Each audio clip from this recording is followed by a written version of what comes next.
KSAT 12. Good Morning San Antonio starts right now. Good morning to you. It is Thursday. It is May 2nd. I'm way over caffeinated, so we'll see how this goes this morning. That'll make it a fun morning. I know, but I'm jittery now. Oh, no. I woke up extra early this morning. You did? I guess ready to tackle the day. Okay, well, I'm glad you're here. Welcome Thank you. back. Good to be here. Well, outside, it was a little misty on my way in. Did you see anything? No, but I was one of the ones that saw some of those scattered showers yesterday. Yeah, there was some rain out there yesterday. I know we didn't get the rainfall that we had all hoped. We did pick up some rain at the airport, and there were some good downpours here and there. But the radar is fairly quiet, at least for us this morning. You go off to the north and east, it's active. We've got storms up there around College Station and north of Houston that's still putting down some good rain. With that being said, we still got some drizzle and some fog trying to take shape here around San Antonio. So know that it will still be damp this morning, at least in spots, if you're going to be headed out to work early. Now, one thing I do want to watch on the radar here, and it's kind of hard to see, but there's a boundary about right here. It's kicked off one storm there off to our north and west. This is going to sink south. We'll see what this does. This is this kind of pattern where you got to watch all these outflow boundaries, and there's a lot of different things at play here. So there could be a few more storms this afternoon.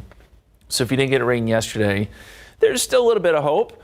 There's the bigger picture, and you can see all that heavy rain that is shifting away. That moved through the hill country last night, but it generally moved north of San Antonio, so we missed out on it by and large.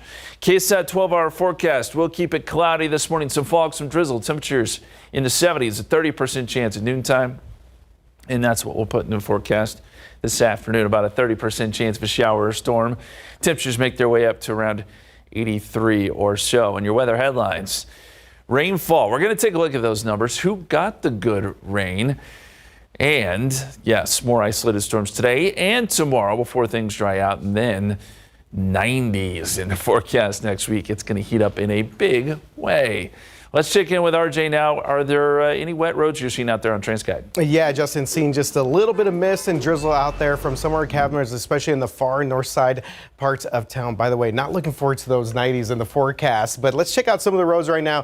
281 Overlook Parkway, you do see some of this mist that we just talked about. So this is kind of the case in a couple of cameras up in that area. I was looking at the Northwest Military camera as well. So some of our drivers, northwest, north side parts of town, probably going to run into a little bit of damp roads out there if you are about to head out right now. But fortunately, not seeing any major crashes or delays at the moment on some of our major highways. We do have a vehicle fire being reported right now by the San Antonio Fire Department. This is on Callahan at Fredericksburg Road. So obviously off the highway here, but still a major thoroughfare for our folks that are up and early here that drive through Fredericksburg and Callahan on the northwest side. And a little bit further west here, Loop 410 eastbound at West Avenue, we do have a stalled vehicle being reported right there where West Avenue and Jackson Keller go ahead and intersect on the northwest side of town. Everything else looking pretty good. I will say one thing that was fortunate about the rain is that we did not get some of that overnight construction that we were anticipating. So things looking pretty good out there for our drivers on the far northeast side. There was a huge backup yesterday, 35 at Walsum, but our camera's showing not much going on out there at the moment right now. So it might be a good time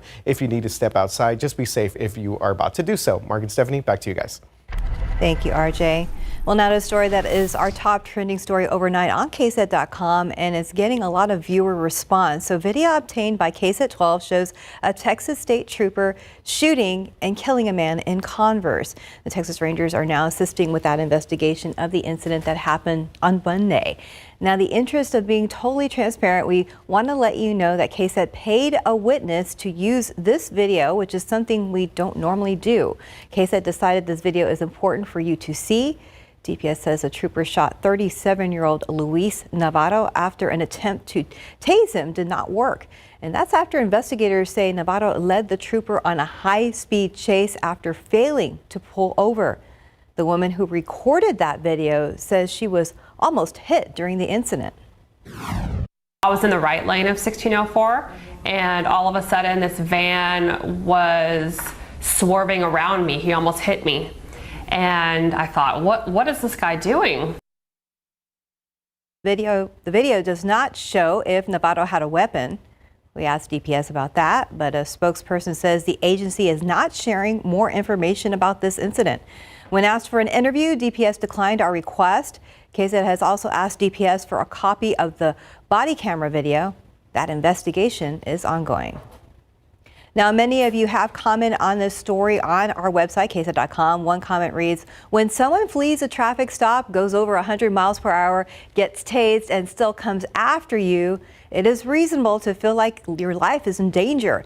Glad the officer is okay and no one else was hurt. Another quote reads, we have a judge and jury to finish the process, and an unarmed man is not a deadly weapon. The harming of others was finished already. So you can also comment on this story right now on KSAT.com.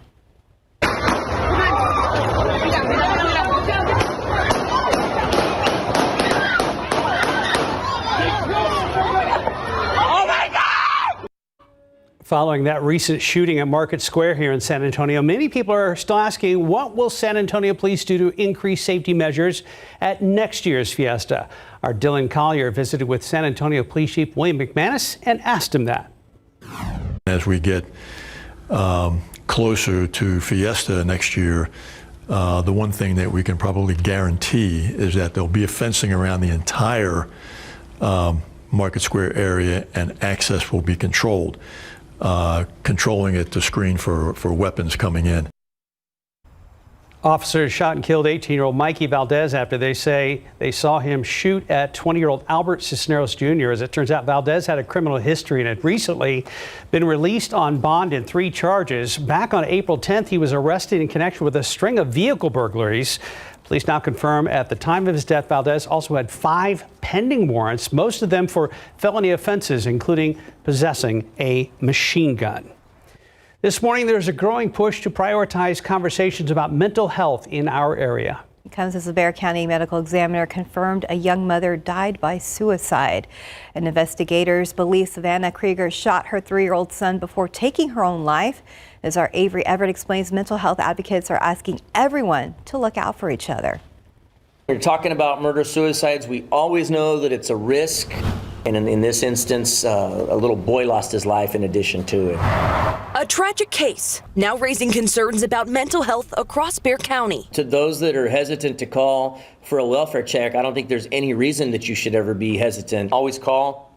That's what we're there for. Savannah and Caden Krieger's bodies were found at Tom Slick Park in March. Caden's death was ruled a homicide, but the medical examiner says Savannah died by suicide. This is just one of the many murder-suicide cases that BCSO and SAPD have covered since the start of 2024.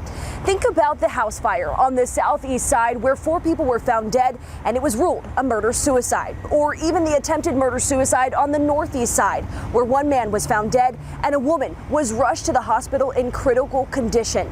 Mental health advocates say these numbers and these cases are alarming and they want to see change in San Antonio soon. There's still a lot of work we need to do. Larissa Martinez and mental health nonprofit Circle of Arms work closely with the community after the deaths of Savannah and Caden Krieger.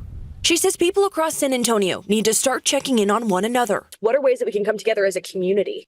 Being kind, sharing empathy, supporting events in your community. That maybe someone is. And clinician Lila Geist says that all starts with a conversation. To break the stigma is to normalize it. I think the way we start the conversation is to be honest and open about what you're seeing.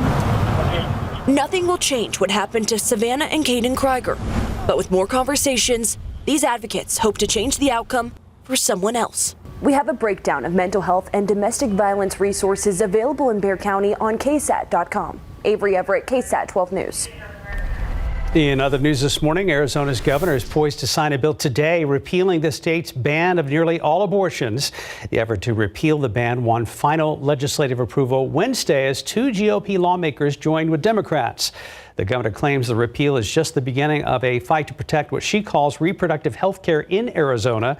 This is happening at the same time that Florida is beginning to enforce its 6-week abortion ban. And on the campaign trail, former President Trump doubled down on his stance that it's okay for states to monitor pregnant women to make sure they comply with abortion bans and prosecute those who violate them. In Fort Worth, police say 6 people were shot near an apartment complex last night, including 4 children. Fort Worth police say the victims' ages range from 19 as young as 3 years old. Now, during a press conference, police say a vehicle drove up to the complex and someone inside that vehicle started shooting. No arrests have been made. Police say this was an isolated incident and there is no threat to the public. Well, now to the continuing unrest on college campuses around America. Police making new arrests in New York after protesters entered Fordham University. As ABC's Lionel Moyes reports, overnight in California, police responded after violent clashes happened there. This morning, more college campuses in crisis as protests over Israel's war in Gaza grow more confrontational. The LAPD declaring a citywide tactical alert last night as officers in riot gear responded to a massive crowd at UCLA. The previous night, a brawl erupting on campus after counter-protesters tried to break down a pro-Palestinian encampment. The violence unfolding for more than 2 hours before police moved in. The school, which has its own police force, is now vowing to investigate the response. In Oregon, at Portland State University, protesters barricading themselves inside the library since Monday. Despite the school telling them to leave immediately, food and bedding was seen being delivered. In New Hampshire, police detaining multiple protesters at Dartmouth after an order to leave an encampment. And in New York City, this new video shows police clearing out an indoor encampment at Fordham University, arresting at least 15 people. This is the New York City Police Department. You have been warned, as per Fordham University, to leave the campus. If you refuse to leave, you may be placed under arrest. It comes after the NYPD made hundreds of arrests at Columbia and City University Tuesday night. We will not stop fighting. This is only the beginning. Organizers of the demonstrations in New York responding to the police crackdown. The students have reminded us that another world is possible and is already in the making, and I'm so proud to be a member of this CUNY community.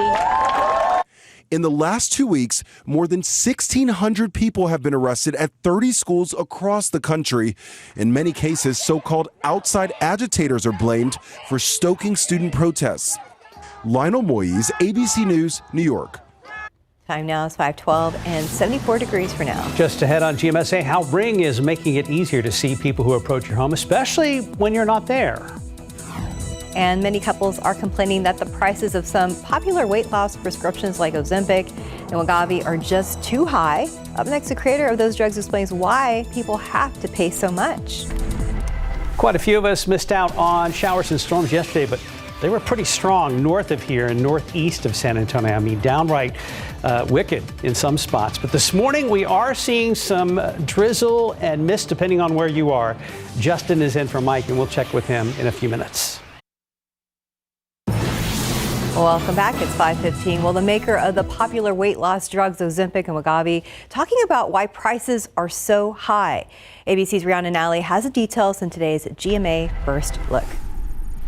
In this morning's GMA First Look, one-on-one with the senior vice president of Novo Nordisk, the maker of weight loss drugs Ozempic and Wegovy. Demand is still outpacing supply and there are shortages. So how can your company catch up? Novo Nordisk now announcing it is investing $6.5 billion to ramp up production, but there are still shortages. There's light at the end of the tunnel. Many questioning the future impacts of these popular medications. What if we could actually prevent obesity altogether? When you start seeing the societal shift and change that medications and treatment options can bring in a very, very undertreated disease, I think that there's a lot of possibility in the future. And coming up at 7 a.m., we'll have much more of our interview, including Novo Nordisk's response to a Senate committee's investigation into the costs of these drugs. With your GMA First Look, I'm Rihanna Nally, ABC News, New York. 5:16 on your Thursday morning.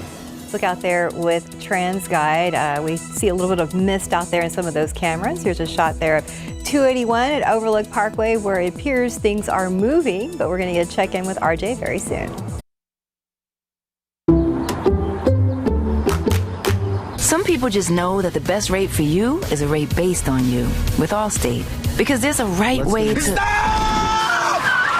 And the speed limit definitely isn't 700 million miles per hour. So why would you pay a rate based on a terrible boss with a terrible haircut? Save with DriveWise and get a rate based on you. You're in good hands with Allstate. Zyrtec Allergy Relief works fast and lasts a full 24 hours, so Dave can be the deliverer of dance. Okay, Dave. Let's be more than our allergies. Seize the day with Zyrtec. Treat yourself to rich Ghirardelli chocolate and luscious caramel. Experience Ghirardelli caramel squares in a bag and a bar. Makes life a bite better. And we're back at 5:20. How are the roads looking so far, RJ? Pretty good, guys. And you know what? One benefit of us not seeing too much rain is that we did not get that overnight construction that we were expecting. 35, yes, for all of our drivers northeast side. I see Stephanie doing a little a little dance there. It's good news. Yes. You know what? No rain means that, or not that much rain, means that we did not get that overnight construction there on the northeast side. But things looking pretty good out there for the most part as we take a look at 281 Borgfield. Some of our cameras on the far north side showing a little bit of mist and drizzle out there. Do expect some damp roads there in parts of our area. Loop 410, Jackson Keller, traffic moving pretty good there. Loop 410, Fredericksburg. And actually, let's go right there because we have a couple of things to let you know about in that specific area. Callahan, Fredericksburg Road, still have that vehicle fire being reported by the San Antonio Fire Department. Not causing too many delays at the moment right now, and there's not too many units out there, so it doesn't appear to be a serious issue, but just keep that in mind if you're going to be traveling up and down Fredericksburg Road. And the stalled vehicle still being reported by TxDOT here, Loop 410 eastbound at West Avenue, but not causing too many delays on our roads right now. As we take a wider view here of our city map, things looking pretty good. We got a lot of green on our screen here, so traffic is moving pretty well throughout most of the greater parts of the San Antonio area. I do want to mention that 35 construction. We posted an article, KSAT.com, basically outlining all the construction that we're going to see the rest of this month. It's going to be a very busy month out there in May. Fortunately, not seeing it this morning, but check out that article, KSAT.com, because TxDOT gave us a pretty good outline of what to expect for all of our drivers out there, the Northeast Expansion Project. All right, Justin, seen some mist, drizzle out there on the roads. How are things looking outside right now? Well, I mean, that's basically it, RJ. We do have drizzle and mist, but no significant rainfall. Yesterday, there were some storms that made their way through San Antonio. In fact, we picked up 0.11 of an inch at the airport, but these are not the kind of numbers we'd hope for, right? We were hoping for a little bit more, especially across southern parts of Bexar County where we got nada, nothing. You go north, the numbers were a little bit better. Spring Branch, about 1/4 inch there, Bernie, 1/2 inch, Comfort, 0.6. But you got to go pretty far north before you run into much healthier numbers around Austin, Blanco, Mason, 2.57 there. And you get north of Houston and we're talking 6 to 7 inches. We just missed out. We were a little too far south. It seems like we've had some bad luck with these showers and storms. But here's what I'll tell you. As we look at rainfall here in San Antonio, we did end above average for April. But over the last several months, so this is, I know it's kind of hard to see, but this is each month over the last couple of years here. We've only had 3 months where we've been above average. April of last year, we had January of this year, and then April of this year. So we need more rain. That's the bottom line. I feel like we're a broken record saying that, but that is just how it is. And the authority radar this morning is not giving us much, although I'll tell you, there's an outflow boundary about right here that's shifting south. We're starting to see a little bit of development along that. I'm noticing one little storm popping up around Round Rock. We'll see if some of that energy sinks south towards San Antonio, but at the moment we're not seeing much. That big complex of showers and storms is moving into northeast Texas, and I mentioned that boundary where we are seeing a couple of storms develop along that, and as it shifts south today, we'll get about a 30% chance of rain. Now, these computer models have been just awful, but I am going to show you that it does want to develop a few showers and maybe an isolated storm this afternoon. And then again, as we get into tomorrow, kind of a similar setup, isolated stuff, but nothing that'll be terribly widespread. And we'll watch for a few storms that come out of the west tomorrow night, moving into the area into, say, Saturday morning. But rain chances, I wouldn't put any higher than 30% today because it will be random. 75 at 8 o'clock, noontime 78, and by this afternoon we'll go with a high of 83, 30% chance of rain, and that'll be our rain percentage tomorrow too. 86 on Friday, 20% chance of rain this weekend, and notice temperatures start to come up. We're looking at 90s next week. It's going to be above average, hot, humid, and feeling a lot more like summer by Wednesday for sure. It sure sounds like it, yeah. We know to approve. Thank you, Justin. 524, 74 degrees. Let's look at your winning lotto numbers. Pick 3, 573, Fireball 1. Daily 4, 0500, Fireball 5. Cash 5 numbers 18, 21, 28, 31, 32. Lotto Texas 1, 5, 13, 14, 29, and 32. And your Powerball jackpot is up to 203. Mega is 284. The Powerball numbers 1, 11, 19, 21, 68. Powerball 15, Power Play 2. Good luck. 528. Snapchat is finally letting users edit their chats. ABC's Andrew Dimbert has details in today's Tech Bites. In today's Tech Bites, Snapchat will allow chat editing. Snapchat says its new feature will give users a 5-minute window to rephrase messages, fix typos, or otherwise make changes to their chats. It'll roll out soon and will be limited initially to Snapchat Plus subscribers. Ring is out with a new version of its wired indoor security camera. Ring added a motorized base that allows the camera to rotate 360 degrees, which can be done using the app. The pan tilt cam comes in 3 new colors, including pink, costs about $80. Sony is making it easier to invite people to play multiplayer PS5 games. The new tool will allow you to send a shareable link through your phone. Recipients can access it even if they're not on a console or using the PlayStation app. The feature is due out later this year, only for PS5. Those are your Tech Bites. I'm Lionel Moise. Have a great day.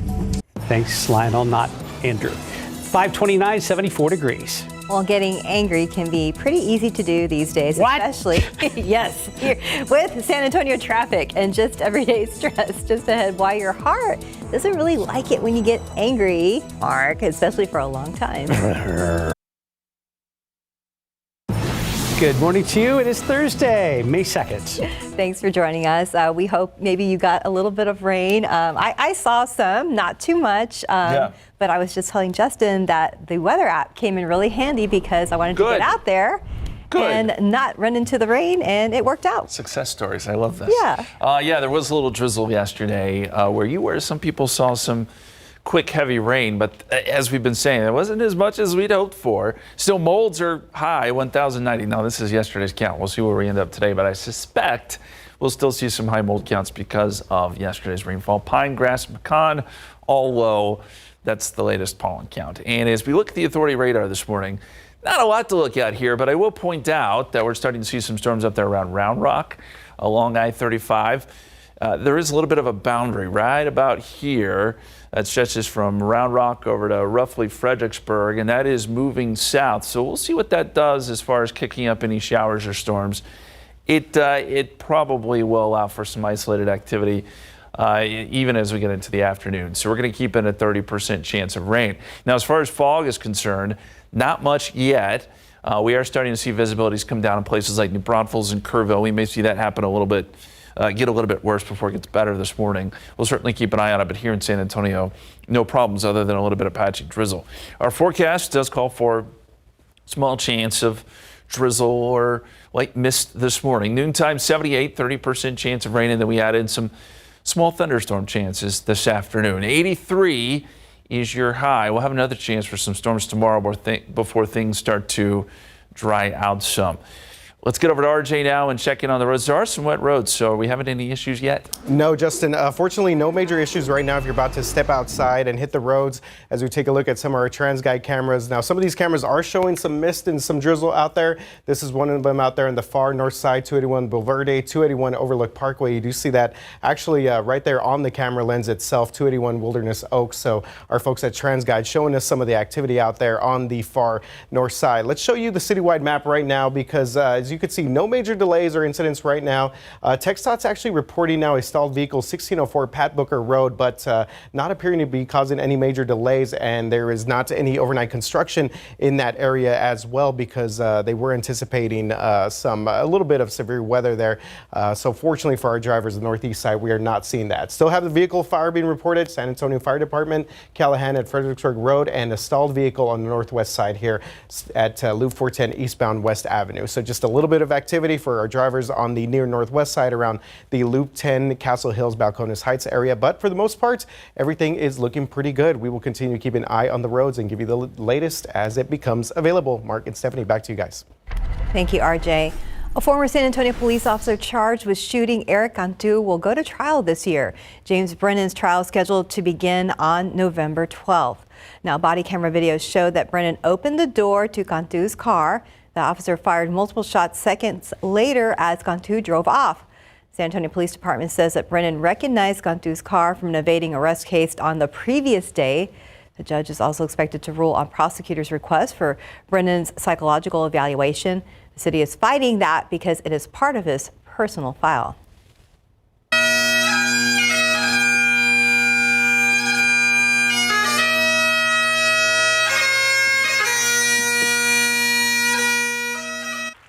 A solemn thank you for the sake of science. This ceremony at UT Health San Antonio honored those who have donated their bodies to research. It's called the Burial of Ashes. Among those paying respects, students who were able to further their studies alongside family and friends of the donors. The donors' remains will be interred on the UT campus at UT Health Memorial Park. This morning, authorities in Maryland have recovered the body of the fifth victim at the Francis Scott Key Bridge collapse site. The Unified Command identified the victim as 49-year-old construction worker Miguel Angel Luna Gonzalez. Now, according to the release, investigators recovered his body from inside a red truck. The Key Bridge collapsed in March after a cargo vessel slammed into that bridge. In your morning headlines, into Africa now. The United States military has withdrawn troops from a French base in Chad after the country demanded they leave last month. According to the Pentagon, approximately 60 U.S. forces stationed at the base in Chad's capital have now relocated to Germany. Many of the U.S. troops stationed there were part of a U.S. Special Operations Task Force. The withdrawal comes after Chad officials sent a letter to the U.S. threatening to cancel the status of forces agreement. Later today, President Joe Biden plans to meet with the families of 4 law enforcement officers who were killed in North Carolina. He will also visit with the officers wounded in that shooting. Now, 4 officers, including 1 deputy U.S. Marshal, were killed on Monday. They were attempting to serve a warrant for possession of a firearm by a convicted felon. And according to the local police chief, the officers were met with gunfire from a high-powered rifle. The officers then returned fire. What are people doing that are making you so upset? Just not thinking things through, like when they're driving, like they don't turn on their signals, or just, when they're just not thinking. I don't get angry a lot, but when people are disrespectful or I see people being mean to other people, that makes me a little upset. So back here at home, we asked some of our KSAT coworkers what really makes your blood boil. Well, a lot of the common answers had to do with driving, of course. Everyone gets a little angry sometimes. That's right, but the amount of time you stay angry can really affect your health. That's according to a recent study. Our Patty Santos is here to tell us why your heart doesn't really like it when you're angry. Good morning, Patty. Morning. I'm going to ask you in a minute, next hour, Yes, what ma'am. makes you angry? Think about it. Yes, ma'am. Don't get angry at me now. Okay. All right. The science shows a surge of anger could raise your risk of heart attack or stroke, and we've all heard that, but scientists now have some answers as to why. Researchers from Columbia University, Irvine Medical Center, Yale School of Medicine, and St. John's University in New York got a bunch of people in a room and made them angry.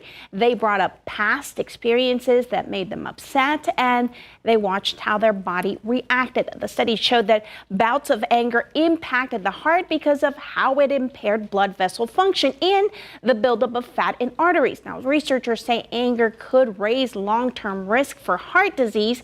We talked to a licensed clinical social worker who says taking a deep breath or stepping outside can help ease the anger sometimes. I'm doing some what we like to call mindfulness techniques, right? Evaluating what you're going through and why. Why are you angry? Why did this make you so angry? And remember that most of the time clients get angry, it's not the immediate thing. That's just the straw that broke the camel's back. But there are so many underlying things that's going on. And the study found being angry for just 8 minutes could increase your heart problems.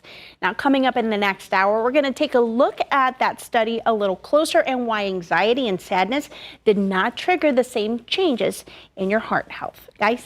Interesting topic. It affects a lot of us these days. Yes, it does.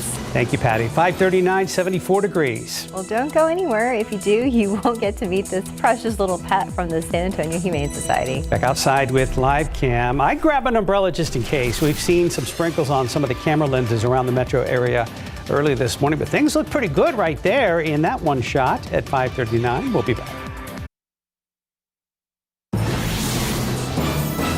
Well, it is kitty time to start off the month of May. Kim's here from the San Antonio Humane Society. Who's this little boy? This little boy is Crescent. Crescent is about a 2-month-old little tabby mix. Has some of the beautiful eyes. Oh, he has the most gorgeous eyes. Yeah. A little bit nervous here. A little nervous about what's going on, but excited to be here. Came in with a couple of other brothers and sisters. Were found as strays. So came into the shelter and is now ready to find his forever home. And we always say 2 cats are about the same as one. So if you exactly. They take care of each other and have a good time. And yes, indeed. Just a little skittish.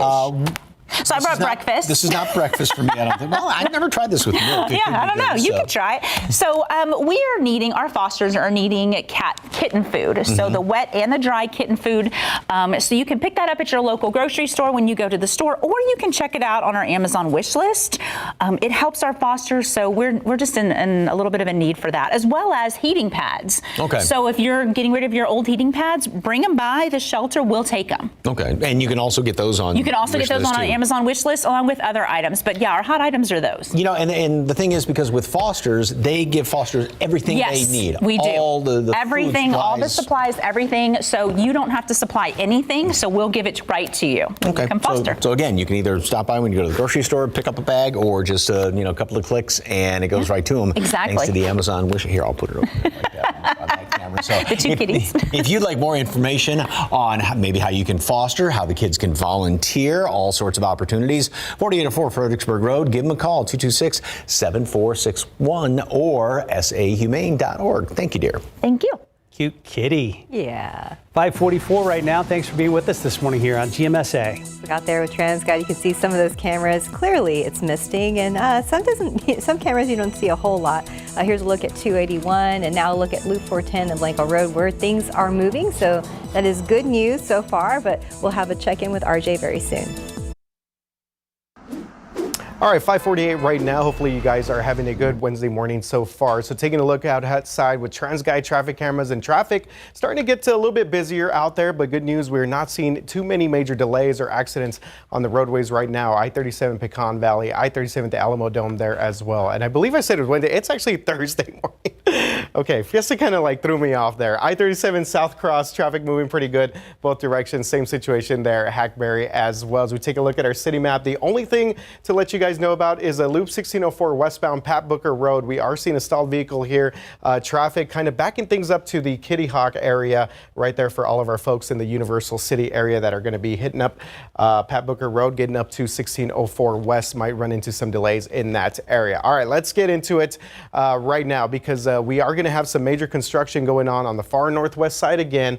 Usually we like to update you guys as soon as possible exactly what's going to go on here. So basically, same situation, 1604 east and westbound. That's going to be shut down starting tomorrow night, going through Monday morning, 5 a.m. Now, also, we're going to have a shutdown of I-10 west. That's going to be closed. Now, I-10 east, for all of our folks coming inbound from the Bernie area, a little bit further north in the Camp Bullis area, that will actually stay open. Now, one big difference here from the 1604 closure is that this is actually going to extend now all the way from La Cantera Parkway to Lock Hill Selma. So usually this closure had gone to Vance Jackson. This is now going to go past to Lock Hill Selma. So keep that one in mind if you're driving out there. And yeah, it's going to be another very busy weekend for our drivers on the northwest side. Justin, I could see him just make your plans early. John Madden? You got like 19 arrows on there. Right? You know, I always ask Justin, I was like, what do you think about this graphic? What do you I just need to do like boom, boom, boom, the boom. The thing is, I learned a lot from Patty's story earlier, so I'm going to stay very calm. Yeah, you're doing great. Yeah. It's progress. So I know you had some angst about storm coverage yesterday, but we've got another very active month ahead of us still. Sure, you're exactly right. Yeah. We are officially into May now, and we know that May is our busiest month. Now, what I'm going to do is take you back in time. So this is 4 o'clock yesterday.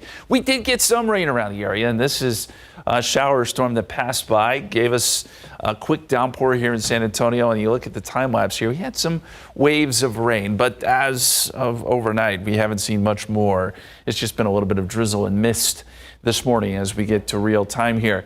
Right now, we're looking at temperatures in the 70s, 75, so not much of a cool down this morning, and lots of humidity, so that means there could be some fog and mist and drizzle. 75 New Braunfels, 76 Pleasanton, 70 Bernie, 71 in Kerrville, And here's a look at the authority radar. And I drew that outflow boundary on there earlier. There is a bit of a boundary right there. We've had a couple storms that have developed along that boundary. It will slowly sink south. Whether or not it'll kick up more storms, still a question. But we do want to point that out. And I think there's a chance for some isolated showers and storms as we get into the afternoon, especially. But in the meantime, that big cluster of rain that moved just north of San Antonio overnight, now pushing into East Texas, and boy, it's dumping a lot of heavy rain. I just saw some video out of Huntsville where they're having serious flooding issues there, where they've picked up over 6 inches of rain. So there was some heavy rain. It just did not occur here. So let's look at our forecast. And before I show this, let me caution you that these models have been not good, and they typically don't excel in these situations where it's just kind of a messy pattern and we have outflow boundaries floating around. But the general idea is that we may see some isolated showers and storms as we head into the afternoon, and I think we'll go partly cloudy. Now, this particular model at 5 o'clock today does not show much. I still think there's an opportunity that some storms could pop up. And if we do get a storm, one caveat here is that we could see some more severe weather, but it'll be isolated. By tomorrow morning, not much there. We'll get some more showers and storms developing tomorrow afternoon, and more drizzle, by the way, and mist tomorrow morning. But by the afternoon hours on Friday, we'll start to watch what happens out west. Some of those storms could creep towards San Antonio Friday night into Saturday morning. So there still are some more opportunities here for rain, but I'd say our rain chances are fairly low. And as we get into the weekend, those rain chances sink even lower. 8 a.m. this morning, 75. We'll go noontime, 78, 30% chance of rain, and we'll keep that in the forecast through the afternoon. 83, isolated showers and storms. That'll be the case again tomorrow. 86, 86 on Saturday, 20% chance both days. And then next week, our rain chances pretty much go away, and it starts to feel very warm. 90s in the forecast, maybe even some mid-90s by the middle part of next week. I feel like the rain was kind of fighting off the warmer temperatures. It helps. Yeah. You know, these clouds and rain help, but once we lose that, these temperatures tend to really jump up on us. Okay. Yep. We'll prepare. 5:53, 74 degrees. Let's look at your winning lotto numbers. Pick 3573, Fireball 1, Daily Fort 0500, Fireball 5. Cash 5, 18, 21, 28, 31, 32. Lotto Texas 1, 5, 13, 14, 29, 32. And Powerball 1, 11, 19, 21, 68, Powerball 15, Power Play 2. Good morning. It is great to be with you. Coming up here on GMA, we're following the latest on the protests on college campuses around the country. More arrests overnight and the question about the police response to violence at UCLA. We are live there on campus. And an exclusive with a top executive at the maker of Ozempic and Wegovy on how the company is responding to shortages for those drugs. Questions also about their high prices.